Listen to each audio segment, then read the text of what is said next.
കർത്താവിൻ്റെ ഉന്നതമായ നാമത്തിന് സ്വസ്ഥം ചെയ്യുന്നു. കർത്താവിൻ്റെ വിശുദ്ധ പൗരോഹിത്യത്തെ മഹത്വപ്പെടുത്തണമേ. കർത്താവെ, സഭയിലുള്ള സാന്നിധ്യം പ്രകടമാക്കണം. 40 വർഷം ഞാൻ അർപ്പിച്ച കൃപാന്റെ യോഗ്യതയെ കൃപാസ്ഥാനത്താരെ ജീവനോടെ പ്രത്യക്ഷപ്പെട്ട മാതാവിൻ്റെ മധ്യസ്ഥത ഇന്നത്തെ യാത്രകളെ അങ്ങയുടെ മക്കള് കൊതിയോടുകൂടി ഈ പ്രാർത്ഥന പങ്കെടുക്കുന്ന മക്കളുണ്ട്.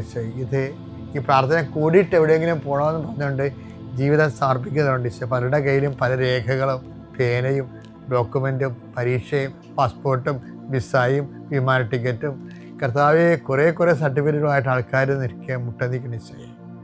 അവരെ അതെല്ലാം രേഖകളെല്ലാം കർത്താവിൻ്റെ നാമത്തിൽ ഞാൻ ആശീർവദിക്കുന്നു. എൻ്റെ ദൈവവേദനെ, നീ ആരെ ഇന്ന് കാണാൻ പോകുന്നു, ആരോട് സംസാരിക്കാൻ പോകുന്നതോ, ഏത് തുറക്കാത്ത വാതിലും കർത്താവിൻ്റെ നാമത്തിൽ നിനക്ക് വേണ്ടി പരിശുദ്ധയുടെ മാധ്യസ്ഥത തുറന്ന് കിട്ടട്ടെ എന്ന് പ്രാർത്ഥിക്കുന്നു. എൻ്റെ കർത്താവെ, രോഗികളെ സംബന്ധിച്ച് പ്രാർത്ഥിക്കുന്നു.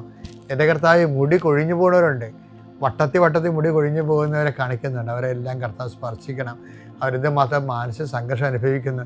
ക്യാൻസർ 4th സ്റ്റേജ് അനുഭവിക്കുന്നവരുണ്ട്, കരടുവേദനക്കാരുണ്ട്, ഉദരവേദനക്കാരുണ്ട്, കണ്ണിന് കാഴ്ച മങ്ങുന്നവരുണ്ട്, മൂക്കിൽ ദശ വളരുന്നവരുണ്ട്, PCOD രോഗികളും പിസ്തുല രോഗികളും RSS രോഗികളും നടുവിന് വേദനയുള്ളവരും ഇടുപ്പിന് വേദനയുള്ളവരുണ്ട്. അവരെല്ലാം നിൻ്റെ തിരുമുറുവാർന്ന വലതുകരത്താൽ സ്പർശിക്കണമെന്ന് പ്രാർത്ഥിക്കുന്നു. സാമ്പത്തിക തകർച്ചയുള്ളവരും ഓരോരോ ഇൻ്റർവ്യൂവിനും ടെസ്റ്റിനും വേണ്ടി പോകുന്നവരും അതിനെക്കുറിച്ച് പേടിയുള്ളവരും ട്രാൻസ്ഫർ കിട്ടിയവരും പോകാതിരിക്കാൻ നിവൃത്തിയില്ലാത്തവരും പോകേണ്ടി വരുന്നവരും അവർക്കും ഒരു കർത്താവ് സെറ്റിൽമെൻറ്റ് കൊടുക്കണമെന്ന് പ്രാർത്ഥിക്കുന്നു.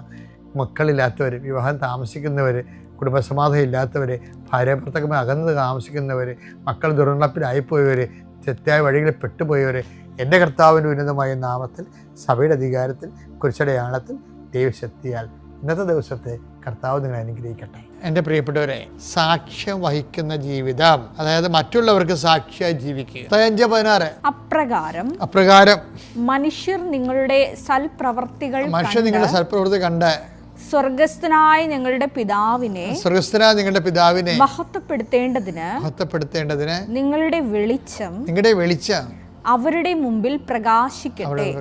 അപ്പൊ ഈശോ പറയണത്, വിളക്ക് കൊളുത്തിയിട്ടേ ആരും കൊണ്ട് പറയാനടി വെക്കരുത്, ഉറവിട്ട് മൂടെടുത്ത് അത് പീഠത്തുമേ വെക്കണം, എല്ലാവർക്കും വെളിച്ചം കാണണം. അപ്പം നിങ്ങൾ നന്മ പ്രവർത്തി വന്നാൽ എല്ലാവർക്കും കാണണം. അത് എന്തിനാ കാര്യം? അതൊരു സാക്ഷ്യമാണ്. അപ്പം സാക്ഷ്യങ്ങൾ എന്തിനു വേണ്ടിയാണെന്ന് വെച്ചാൽ മറ്റുള്ളവർ വിശ്വാസം ജനിപ്പിക്കാൻ വേണ്ടിയുള്ളതാണ്, മറ്റുള്ളവർ ദൈവത്തെക്കുറിച്ച് ഓർക്കാൻ വേണ്ടിയുള്ളതാണ്. അപ്പം സാക്ഷ്യമായിട്ട് ഇപ്പം ചിലർ നിങ്ങളോട് പറയത്തില്ലേ, നിങ്ങൾ സാക്ഷ്യം പറയണമെന്ന് പറഞ്ഞതിൻ്റെ കാര്യം എന്താണ്? സാക്ഷ്യം പറയണമെന്ന് പറഞ്ഞതിൻ്റെ കാര്യം 2 കാര്യങ്ങളാണ് എൻ്റെ അടുത്തുള്ളത്. ഒന്ന്, ദൈവത്തെക്കുറിച്ച് മറ്റുള്ളവരെ ബഹുമാനിച്ച് സംസാരിക്കും, ആരാധനയോടെ സംസാരിക്കും, ദൈവത്തെ അറിയാത്തത് അറിഞ്ഞവർ ആഴപ്പെടും, അല്ലേ? അപ്പോൾ സാക്ഷ്യം എന്ന് പറയണത് അഹങ്കാരികൾ മാത്രമേ സാക്ഷ്യം പറയാതിരിക്കത്തുള്ളൂ, വേറെ എല്ലാവരും പറയും. അതുകൊണ്ടാണ് യാക്കോബ് പറയണത്, ദൈവം എളിമയുള്ളവർക്ക് കൃപ നൽകുമെന്ന് പറയും. അതുതന്നെ അമ്മ പറയണത് അഹങ്കാരികൾ ചിതറിക്കും എന്ന് പറയും. അപ്പം സാക്ഷ്യം പറയാതിരിക്കുന്ന എന്നായാലും പണി കിട്ടുമെന്ന് അവർ ഉറപ്പാണ്. അവർ പറയുന്നതിൻ്റെ പിന്നിൽ എല്ലാ അഹങ്കാരമാണ്. മറ്റുള്ളവർ അറിയുമല്ലോ എന്ന് പറയുമ്പോൾ ദൈവത്തിൻ്റെ മഹത്വം അവർ സ്വയം ആർജിച്ച് നടക്കുന്നവരാണ്. ദൈവത്തെ അംഗീകരിക്കേണ്ടത് പോരായ്മയെ കരുതുന്നവരാണ്.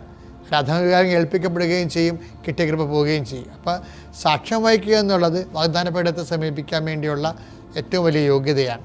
പിതാവിൻ്റെയും പുത്രൻ്റെയും പരിശുദ്ധാത്മാവിൻ്റെയും നാമം.